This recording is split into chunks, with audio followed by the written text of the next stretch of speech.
año ingresan cerca de 30,000 estudiantes a las universidades públicas y privadas, así como a las escuelas que imparten la carrera de Derecho. Sin embargo, aún no se homologa el tiempo en que debe durar la carrera. Algunas la imparten en 2 años y medio y otras hasta 5, que cuidan la calidad y no la cantidad.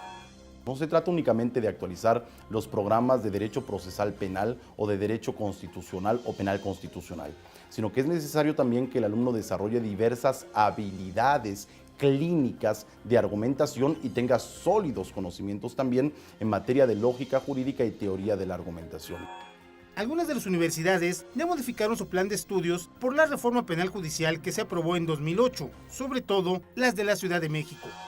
No se trata únicamente de actualizar los programas de Derecho Procesal Penal o de Derecho Constitucional o Penal Constitucional, sino que es necesario también que el alumno desarrolle diversas habilidades clínicas de argumentación y tenga sólidos conocimientos también en materia de lógica jurídica y teoría de la argumentación.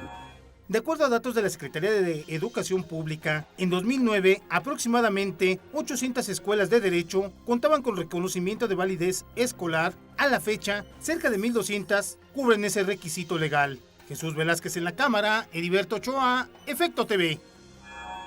Conversamos con Mauricio Jalife, uno de los más importantes conocedores de los derechos de autor y la propiedad intelectual, sobre el tema de la piratería. ¿Por qué hay piratas, Mauricio? Porque algunas empresas en su afán desmedido de lucro suben mucho el producto o porque la gente es malvada y pérfida. ¿Sirven las campañas que se han intentado para bajar los precios de películas? ¿Vamos a poder enfrentar una conciliación inteligente entre derechos de autor con todo lo que ofrece el mundo moderno, de Google, de Internet, Twitter, Facebook? Vamos, ¿se van a inhibir los derechos de autor? ¿Qué panorama ves en materia de piratería? Porque es muy fácil decir, vamos, que la Procuraduría persiga a los piratas, pero es muy limitado lo que puede hacer la Procuraduría. Digo, no puede meterse a todos los métodos electrónicos para detectar y para frenar si alguien baja una canción o si alguien reproduce un disco pirata. Eso no queda la menor duda. Bueno, hay varios temas en el planteamiento que formulas. El primero es, efectivamente, se ha hecho un esfuerzo por parte de muchas empresas para reducir los precios y de esa manera tratar de pelear con los piratas por el mercado. ¿Qué es la mejor forma? Esa es una de las maneras, indiscutiblemente. Sin embargo, no es tan simple. El tema de la piratería en México es multifactorial. Es un tema que está íntimamente ligado con el tema de la informalidad. La informalidad busca inevitablemente una serie de redes que le permiten tener una ventaja competitiva y los productos adulterados, robados, falsificados son los que se le ofrecen. Ahí es donde tiene una ventaja competitiva en precios. Cuando se hace el esfuerzo, por ejemplo, de ofrecer a este tipo de puestos, ambulantes, etcétera, producto legal a precio reducido, pues resulta que la organización es tan sofisticada y tan compleja que los que controlan el negocio no lo permiten. Y cuando alguien quiere revertirse hacia la formalidad, hay alguien arriba que de alguna manera interviene y lo sigue forzando a seguir en un mercado de ilegalidad. El desafío es enorme, brutal, en términos de globalidad, en términos de medios tecnológicos que permiten la reproducción de materiales y, por ejemplo, su transferencia a través de Internet. Internet ha venido realmente a modificar los hábitos de consumo de una manera escandalosa. Yo te diría, hay mucha gente que probablemente compra un disco en la calle, pirata, que no afecta tanto a la industria de los libros, a la industria de los discos, a la industria de las películas, como quien lo baja de Internet. Porque ese consumidor de Internet sí era una persona que iba a una tienda de discos y compraba un disco, probablemente el que estaba de moda, o iba al cine a ver la última película y hoy probablemente, gracias a esas tecnologías, puede disfrutar en la comodidad de su casa de esas obras sin pagar absolutamente un centavo y con calidad de la mejor calidad posible. Ahora, admitamos, Mauricio, que en este juego ha habido una doble moral de las propias empresas. Algunas empresas que se quejan de piratería son las que fabrican los elementos para que se pueda llevar a cabo la piratería. Total y absolutamente de acuerdo. O sea, Sony, para decirlo con todas sus letras, es una empresa que por un lado es titular de derechos y combate la piratería abiertamente y por otro lado vende los dispositivos para el copiado y los propios discos vírgenes. Parecería así que es un doble lenguaje. Este doble lenguaje? El doble lenguaje tendríamos que entenderlo, por ejemplo, en la propia argumentación de la empresa, en el sentido de que existen muchos otros mecanismos para duplicar discos y que no todo lo que se copie en un disco virgen necesariamente son obras ilícitas. Hay muchos mecanismos de copiado, mucha información que se debe duplicar y es una decisión ya de la propia persona copiar o no de manera ilegal.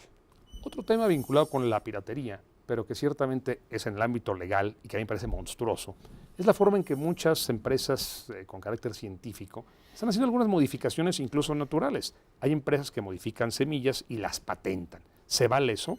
Estaba leyendo un libro de Vandana Shiva, esta activista de la India, una mujer muy combativa de izquierdas. Decía, no se vale que llegue una empresa, ella dice Monsanto, lo cito porque Monsanto. es una cita de Vandana Shiva, y llega a la India y dice, bueno, estas frutas rojas que aquí crecen, les vamos a poner un puntito y ya es de la empresa tal. Y ya nadie las puede pescar. Y los indígenas dicen, oiga, pero esto lo sembraba mi abuelo y mi bisabuelo y mi tatarabuelo, este producto es endógeno, yo lo vendo y lo comercio. Ya no, ya lo patentamos nosotros. ¿Se Bueno, vale? mira, efectivamente eso empezó a pasar, inclusive pasó en México, por ejemplo, con algunas, digamos, algunas fórmulas de hierbas de los mayas, que fueron patentadas y que, bueno, pues se han reclamado derechos sobre ellas, etcétera. Hay todo un movimiento a nivel internacional que además está coordinando la Organización Mundial de Propiedad Intelectual para proteger lo que se llama el conocimiento tradicional y las expresiones del folclore, justamente para evitar este tipo de actos de apropiación indebida de ese conocimiento milenario. Pero bueno, no queda la menor duda, hay una gran actividad de biopiratería en el mundo, en donde efectivamente especies endógenas son a través de, pues bueno, de una serie de actos de infiltración, incluso en las comunidades, son sustraídos, esa información es sustraída, sintetizada, explorada, etcétera, y luego se desarrolla incluso una medicina o un compuesto que se patenta. Eso es una realidad y lo hacen muchas empresas en el mundo. El problema es que aquí hay que encontrar un sistema que balancee justamente la situación. Pero son piratas, ellos están pirateando un producto y lo dicen, lo protegemos y ya no nos vayan a piratear a nosotros, porque nosotros ya lo pirateamos, no nos lo pirateen. No queda la menor duda, es decir, por una parte, reconocer el derecho de las comunidades, y que además ya está reconocido en muchas legislaciones en el mundo, a disponer de los recursos genéticos que tienen a su alcance y que ellos han preservado. Pero por otro lado, también es necesario que se comparta, es necesario encontrar un sistema balanceado en donde se divulgue también la información y se pueda seguir avanzando.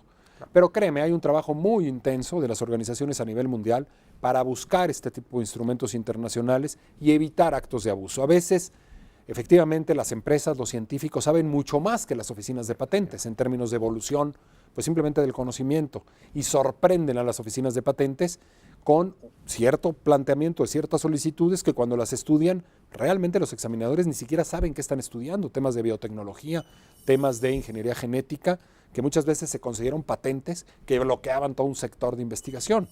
Las oficinas de patentes han reconsiderado, pueden hacer reexamen de patentes con objeto de acortar su alcance y que no justamente se conviertan en una forma de inhibir el desarrollo científico y tecnológico, sino de impulsarlo, ¿no? Hay un empresario científico que conocemos muy bien, que mereció la portada del Time y de The Economist del año pasado, que se llama Craig Venter, Claro. que ahora ya patentó la vida. Dice, yo patento, soy propietario de cómo hacer vida. Vamos a hablar de esto y de otros temas después de un pequeño corte.